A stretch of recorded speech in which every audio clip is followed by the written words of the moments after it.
piekasteiks ar pārdu. Teica, tu man necieni un tu zinās manu vārdu. Skolotāja prasa pas, nedeva ne vārdu. Mūsdienās jau cilvēki vispār nedomā ar prātu. Nedomā ar prātu. Bija piekasteiks ar pārdu. Teica, tu man necieni un tu zinās manu vārdu. Skolotāja prasa pas, nedeva ne vārdu. Mūsdienās jau cilvēki vispār nedomā ar prātu. Nedomā ar prātu. Dzīves vieta piņķi, dzīvoja kā sliņķis. Mājās nekad netika, jo durī nebija kliņķis. Mājās nebija žilēt, tikai vilcienam biļeti.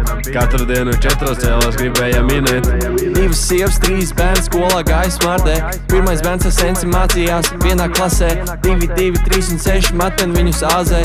Attestās jau 5. gadu nav marināta. Bija piekasteiks ar pārdu. Teica, tu man necieni un tu zinās manu vārdu. Skolotāja prasa pas, nedeva ne vārdu. Mūsdienās jau cilvēki vispār nedomā ar prātu. Nedomā ar prātu. Bija piekasteiks ar pārdu. Teica, tu man necieni un tu zinās manu vārdu. Skolotāja prasa pas, nedeva ne vārdu. Mūsdienās jau cilvēki vispār nedomā ar prātu. Nedomā ar prātu. 7 pasaules brīnumi, viņš nav viens no tiem. Ģimene pārāk liela, viņš joprojām skrien. Sakot, kāpēc vienmēr jābūt tā, ka tas jau 10. gads klasē 5.